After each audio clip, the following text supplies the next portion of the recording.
It is 10 o'clock p.m. Eastern Time, and it is only my second video that I'm making today because I had that many complications. But I am pushing forward because I am that chick.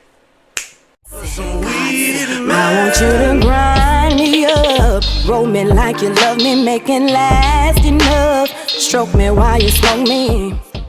What's up, everybody? We are back for another video, and I am bringing you Love After Lockup Season 5, Episode 6, Ready or Not. Instead of going scene by scene, I'm just going to go couple by couple. Is that okay? Alright. So we have Shantae and True. So it opens up with Shantae crying, and True say she left in the rental. He called his sister. She said that she could be there in 20. He decided to walk over to the car where Shantae is. Now, I thought Shantae had drove off and went round the corner somewhere. She just drove up a little bit up the street. True walks up to the car, and she's like, don't you get yourself in this car.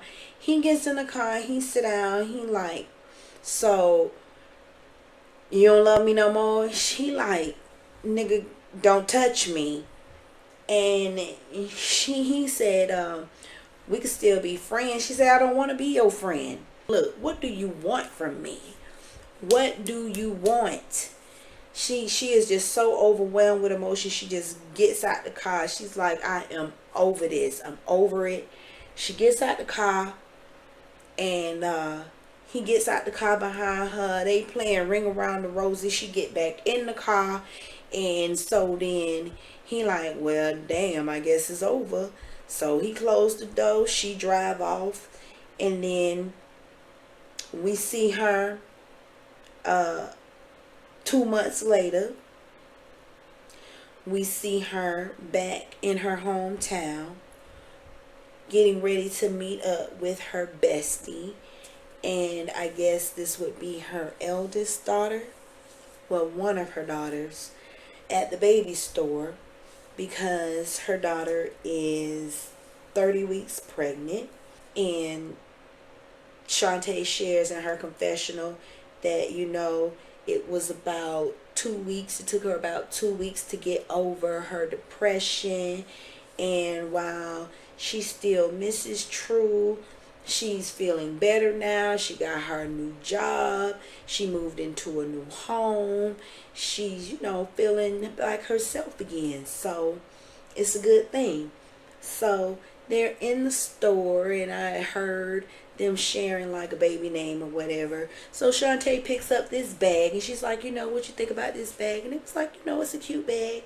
She was like, well, what you think about it for a mommy bag? And it was like, it's cute for a yaya bag or whatever. She was like, yeah, well, what you think about it for a mommy bag? And it was like, yeah, I guess it's cute for a mommy bag, but all your kids grown. So, it's, I guess. She said, yeah, but I'm pregnant.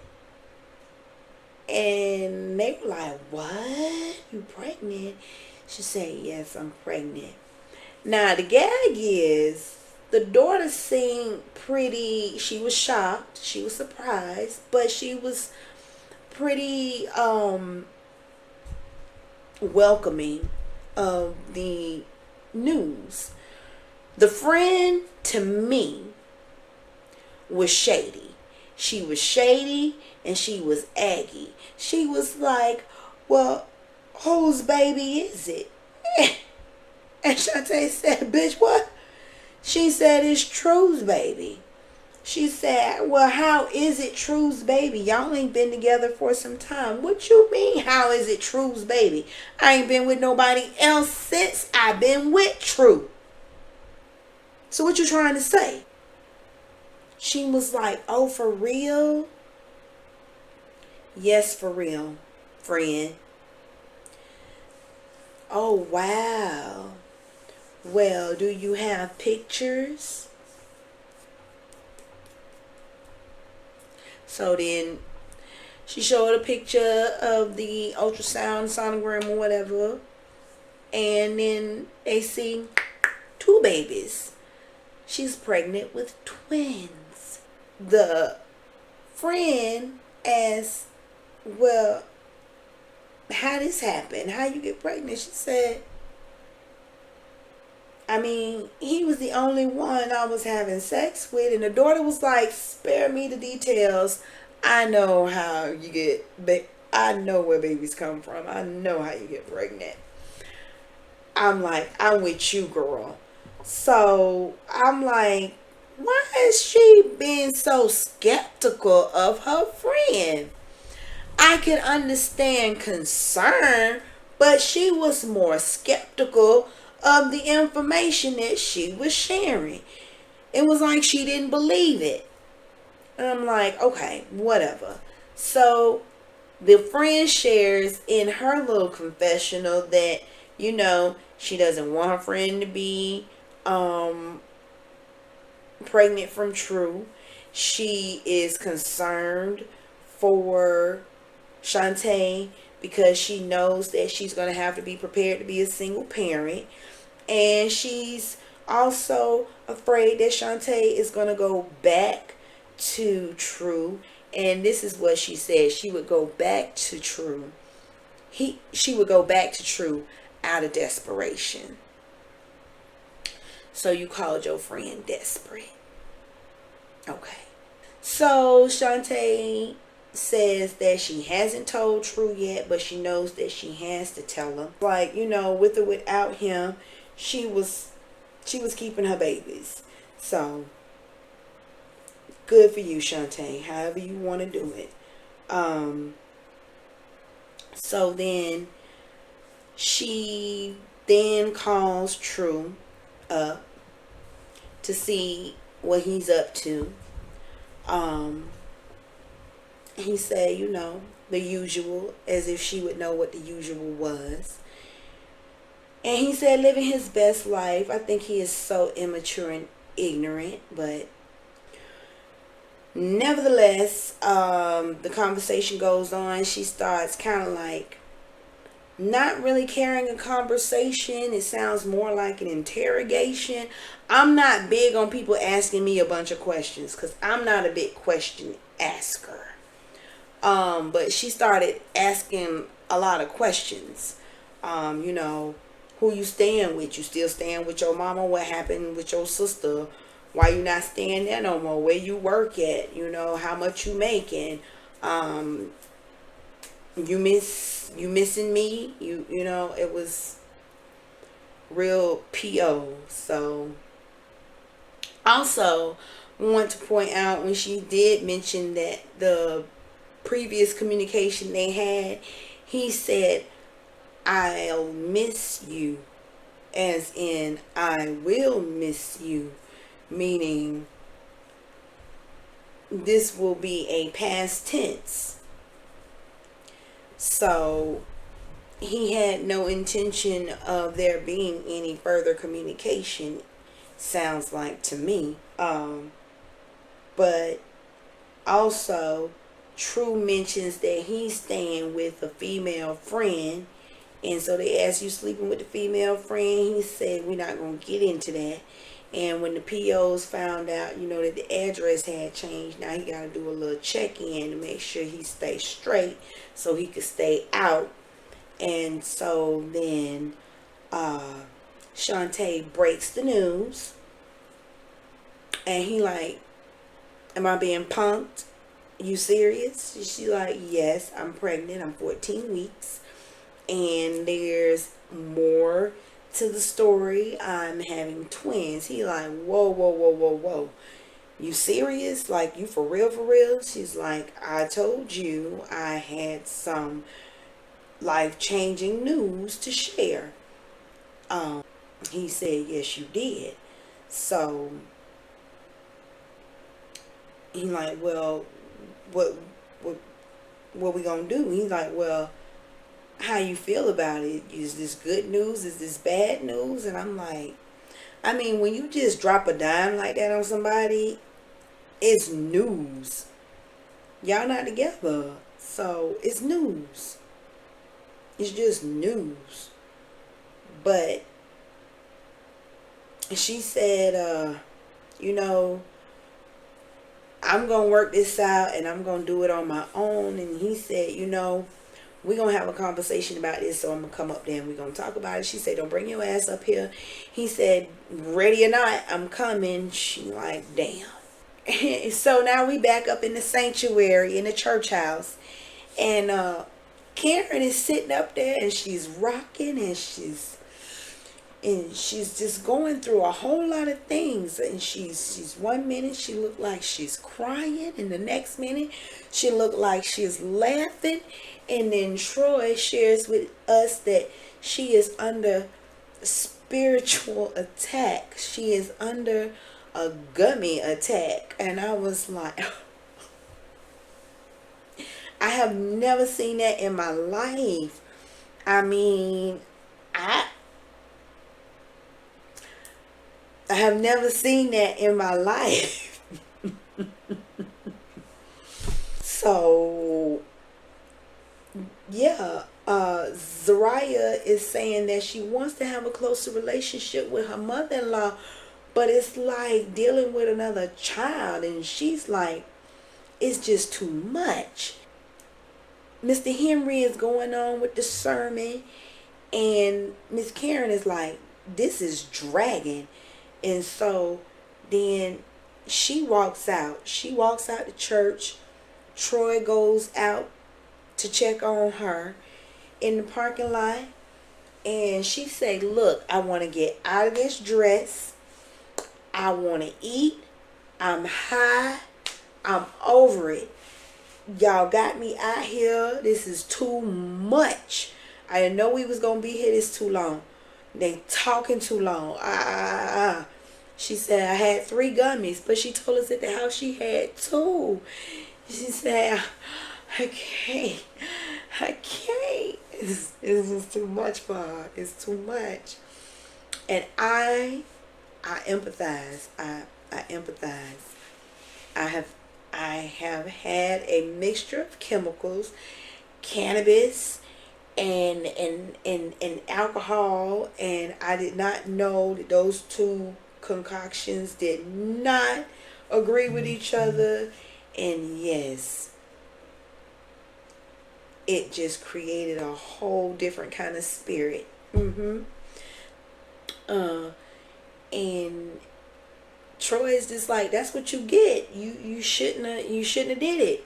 And she said, you got me out here wanting to drink, and I don't drink. And he said, no, you're not. You don't do that no more. You have been redeemed, and you have been delivered from that demon. So we're not going to speak about it. And so he goes back in and he lets them know, look, my mama not coming back in here. She said it's too much for her. So then the baby goes out. How you say his name? Azael? Yes, Azael. Azael goes out and he wants to try and plead with Grandma Karen to try and come back into the sanctuary. So she says, yes, baby. He says, you have to come back in because you said you were going to meet my grandparents, and you have to meet them, and church isn't over yet, and yeah, you got to come back. And she said, no, baby, that's not going to happen. And it's not you. Give me a hug. Come on, give me some love. And he said, okay. She said, what I want you to do, I want you to go back in there. Tell them I'm not coming back. Tell them I'm sick. Tell them I'm not. Just tell them anything. He said, okay. So he went back in and he followed instructions. He followed the assignment. He said it's too much for her and she's not coming back. Karen was out there. She said, when you go to church, that's why she don't go to church, because when you go, they want to hold you hostage. And I can also relate to that sentiment as well. I grew up Pentecostal when I was growing up back in the day when church used to be jumping. We would get to church. Sunday school was at what time? Like 9 o'clock? 9 to 11. Yes, 9 to 11. Well, 9 to 10. And then they'll have breakfast from 10 to 11. And then morning service was from 11. That's starting with secret prayer, devotion, all of that, till about 3. And then it depends on if it's a first, third, fourth, second or fourth Sunday. If it's first or third Sunday, that means it's a pastoral Sunday. So that means we're going to be in from 11 to about 3. And then we're going to get out and then we're going to go fellowship. Usually, because it's a pastoral Sunday back in the day, we was going to go upstairs in the vestibule and we was going to eat in the dining room. And it was going to be all the good eats. And then, church was going to reconvene back at 5 o'clock to like 6:30. So, yeah, hostage, I understand. Then afterwards, they was over. They look like they wrapping it up. And then they come out.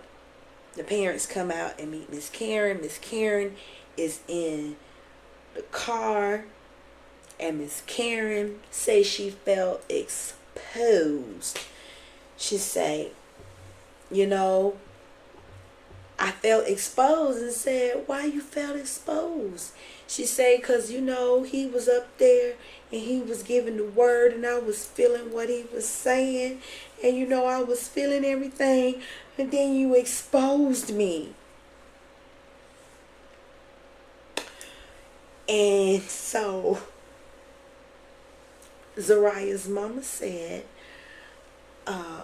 Miss Karen, may I give you a hug? And so Troy said, Mama, get out the car and give Zariah's mama a hug. And so she got out the car and she gave her a hug and she said, I love you. And she gave her a hug. She embraced her and she said, I'm going to be praying for you. And she said, thank you. And so Mr. Henry said, you know what I like about you? He said, I like you because you are you.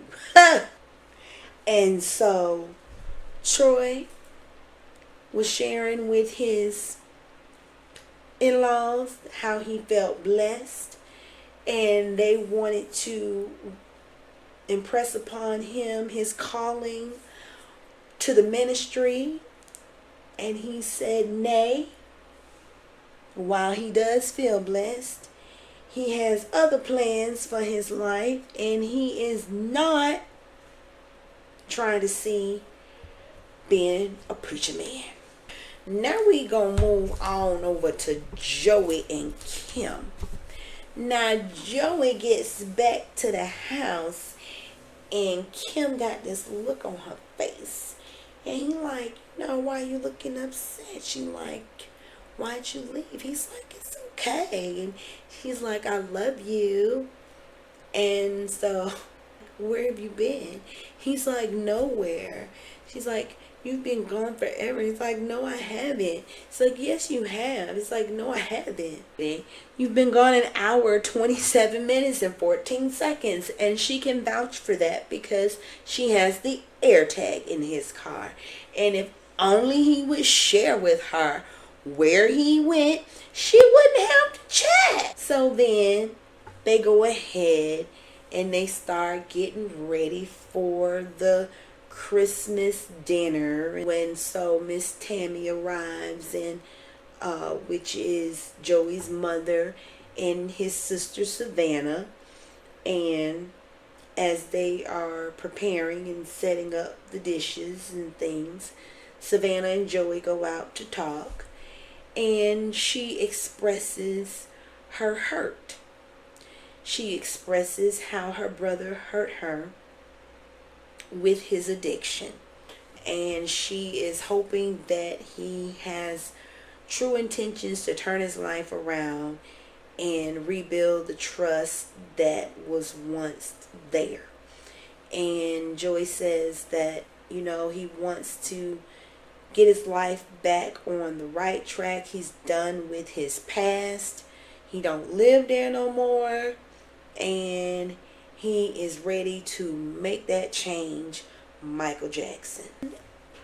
Joey and Kim are in the kitchen and they are having a conversation about Big Ed about to come to the house.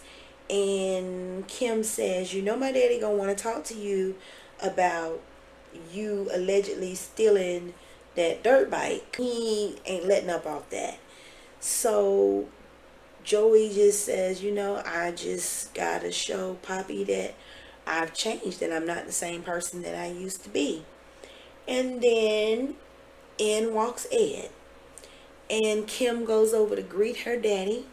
And then after she greets her father, Ed politely greets Joey. They have a seat. They exchange pleasantries. And then, Joey asks, are we ready to exchange gifts? You want your gift? Kim says, okay. So he gets a little box and he comes over. He pulls her over. And he does this. I give him an E for effort and I'm extending grace. But he gets down on one knee and he says, baby, I love you so much. And, I appreciate you for everything. And, will you marry me? And he opens the box and she says, yes. And so it's a cute ring. It's cute. It's real cute. It's pretty. It was real pretty. I think it was a solitaire. I'm a princess cut girl, but it was a solitaire. And he said it was $3,700. That is a real honest man's price. I think that's a good price. He said he ain't spend no drug money on that. That was gambling money. And so that is all right with me. And then Kim takes her ring around and show it to everybody. She said, look, y'all. And so after that, Ed take Joey outside and he's like, look, these are my expectations of you for my daughter and my grandchildren. You understand? And he's like, yes, sir, I got you. I understand what you're saying. And he asked him, so what you think about that car that my daughter got you? And he said, yes, sir, I think that's a mighty fine vehicle. It's mighty fine.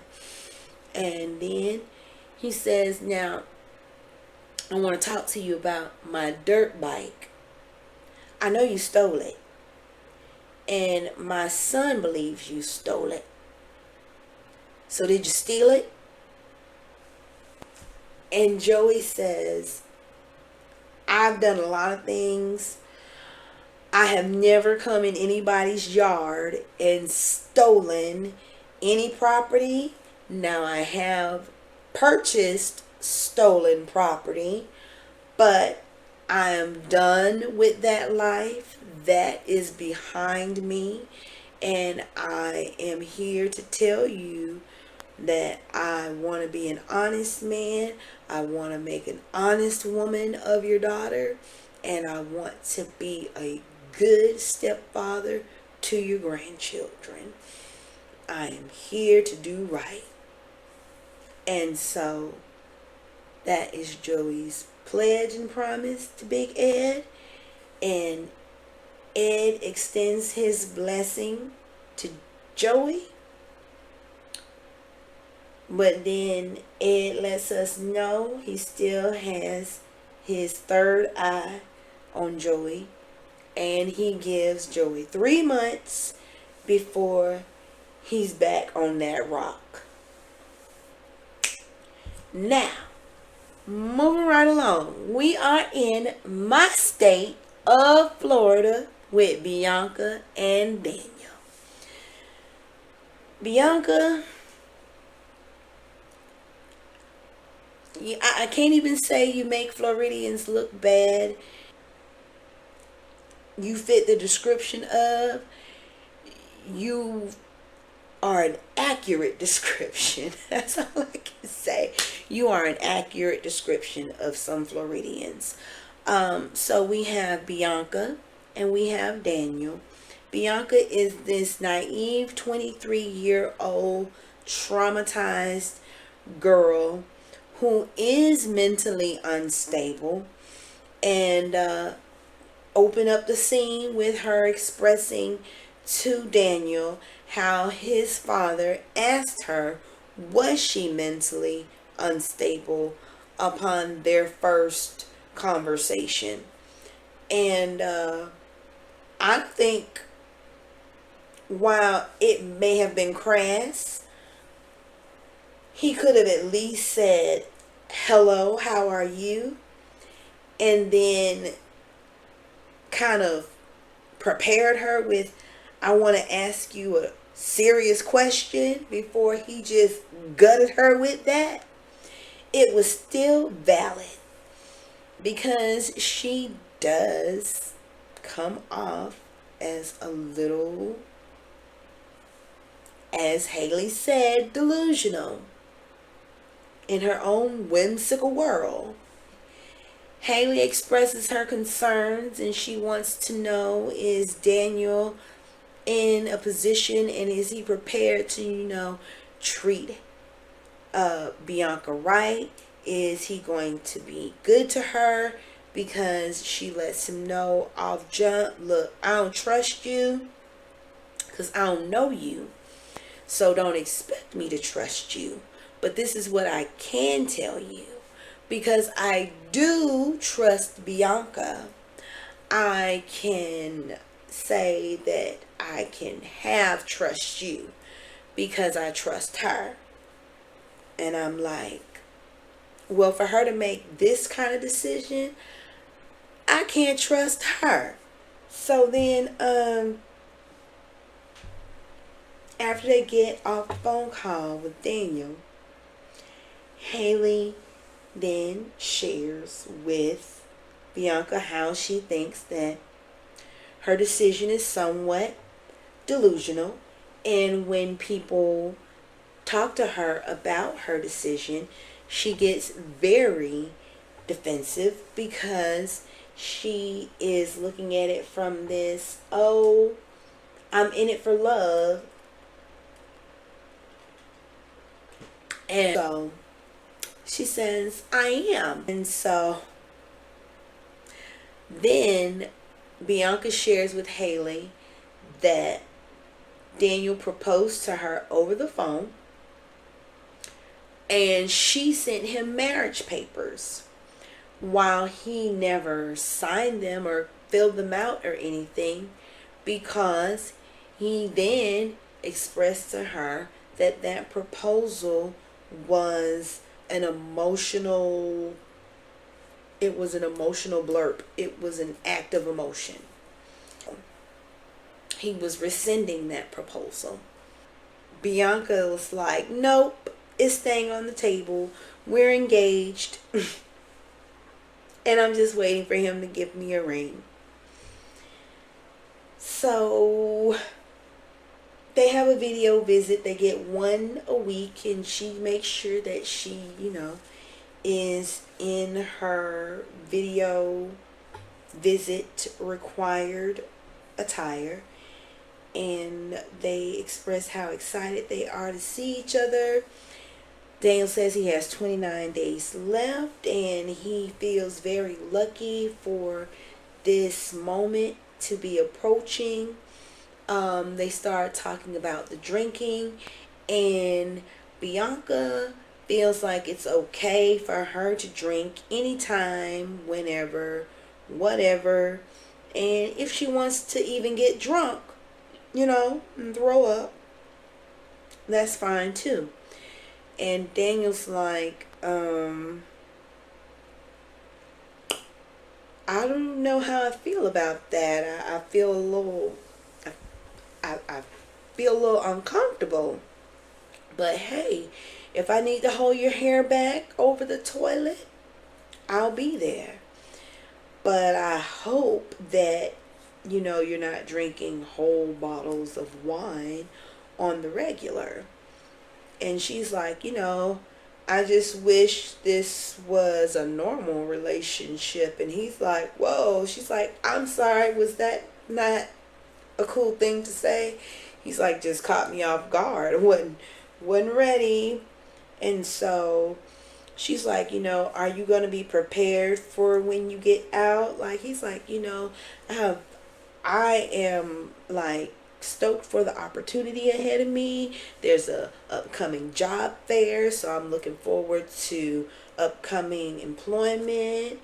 And she's like, you better be looking for upcoming employment, because I ain't trying to take care of nobody. Ain't no scrubs around here. He is on notice. He got 30 days. After that, I'm not financing nobody. She reflects on all the things that she's going to miss about Florida. And she is specifically in Dania Beach. Dania Beach is like the Fort Lauderdale-ish area. It's right near the airport. I am West Palm Beach, so I am an hour north of Dania. But yeah, it's right next to the airport. So she's reflecting on, what she's gonna miss. But then she starts to reflect on, the relationship that she was in prior to the one with Daniel, and she had conceived a child that she miscarried at 15 weeks. She became very emotional, but she believes that, it was the universe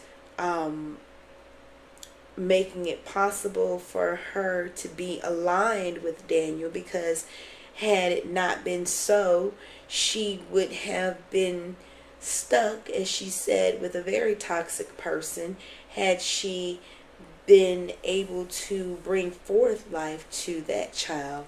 And then she starts to think about her upcoming move to Arizona. And in my opinion, I think she's having second thoughts, and I think she's scared. She says a prayer on the beach, and her final words were, please show me that I'm making the right decision. It shouldn't have ended there, because if you're not making the right decision, then ask the Lord to intervene and redirect your path. Allow Him to intervene and make a way for you to get out of this decision that you made that is not right. And finally, we have Christine and Julian. All right, so they are making the big move from West Virginia to Maryland. And she lets us know, other than her son that she is leaving behind, unfortunately, there is nothing, that she is going to miss in Maryland, except for the pepperoni rolls. So as they are entering Maryland, West Virginia. Was this in West Virginia or was this in Maryland? There's somewhere. She decides to take Julian to the first bank rob, the bank that she decided to rob.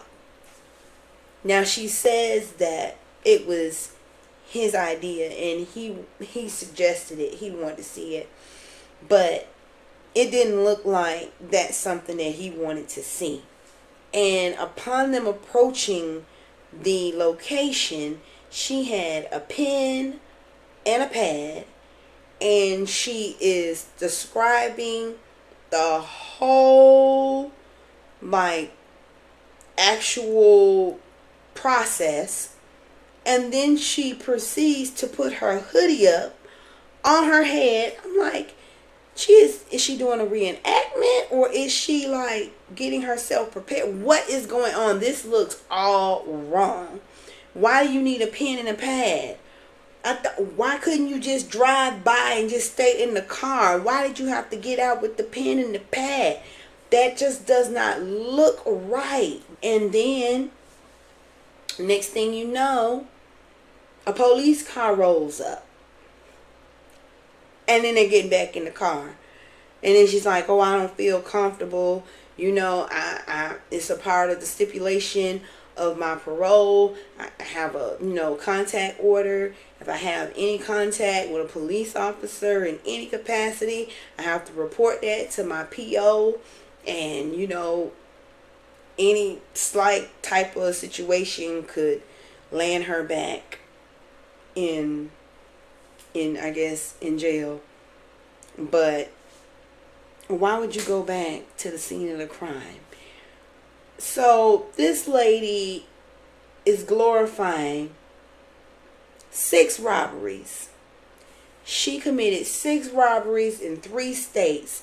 Now, this other statement was a little ambiguous. He asked her how much did she get. She said $2,000. I'm like, $2,000 off those 6 robberies, or $2,000 off that one hit? Because she said she was only hitting the tellers. Either way, the chicks in the cell asked her, what you was in here for. She was like, bank robbery. Oh, you robbed a bank? No, I didn't rob a bank. I robbed 6 banks. They watching you. So, they approach Julian's townhouse, and, Christina reflects, and she expresses how this is like eons away from her Section 8 trailer park lifestyle. So she is elated to be walking in to his beautiful home. And once she gets in there, she goes straight for the kitchen, and she says, this is nice, this is beautiful, free commissary. I said, yes, oodles and noodles all day for you, girl. And she said, and they got shrimp. So they go on a tour of the house, and they got cats. I'm not a cat person. I don't like cats. I'm sorry, y'all. I don't like cats. And he said these are the kids' rooms. And she's like, oh, the kids' rooms. We're going to meet the kids. He's like, we still working out the coordinates of that whole, we're going to get that situated, because she can't meet the kids until she meets the ex-wife, and none of that has happened yet. So again, that word secret came up, and he has them, and the secret is Christine. So he said what he figured would happen is, in the meantime, in between time, since nobody knows about her, when the kids are home, which are Monday, Tuesday, and every other weekend, she would stay upstairs like a flower in the attic. And then any other time, she's free to roam around the house. How that's gonna work? So then Christine now is starting to question if Julian is not telling the whole story, or what he's keeping. And I go back and watch, see what I said, and I'll leave it at that. So now we go to the master bedroom, and is that because her stuff hasn't been unpacked, or is it just really tight in there with stuff? I'm assuming because her stuff is in there and he didn't unpack it. Because when they enter the master bedroom, she notices that her stuff is in there, and it's in like laundry baskets and, you know, crates and all of this stuff. But he's never, you know, actually put it up and gotten it arranged. So that's indicative also. Like, you've had enough time to get her stuff settled. Why didn't you do that? So then, you know, they, you know, lounge across the bed, and then he starts to mention, you know, about her doing, you know, searching for employment. She's like, that's a buzzkill. I'm trying to woo you right now. I don't want to talk about looking for a job, you know, unless you trying to let me know we got some financial problems. And he's like, no, it's just, you know, I know that you're going to have some upcoming things that you're going to have to square away. And it's okay. We could talk about it later, and I'll help you get your resume together. And then he confesses that, you know, I definitely got some money stress. She got restitution. She got child support. She got this. And he's like, look, she going to have to get a job because I can't handle all of this by myself. And then Christine's like, look, he made me feel like, you know, it wasn't going to be a big deal. And now he's like, I need to be worried about a job. The last time I got out, it took several months before I got a job. And he's just like stressing me out about work. Now we know, if you don't know, you need to look it up, because they got locked up for boosting at the stove. So, he told you money was tight, girl. Now, whose idea was to go boosting at the stove? I mean, drop down in the comments. Let me know what you think. Do you think that Danielle is making a poor decision to pack up her life and move to Arizona for a man that she's only met once in person, and she says is her BFF? Do you think that Shantae is going to go back to True now that she knows that she is pregnant with his twins? And do you think that Kim is going to have to deal with a new addict Joey? Is he going to relapse? Drop down in the comments. As always, I thank you for watching. Don't forget to like, share, comment, and subscribe to the channel. I look forward to seeing you next time.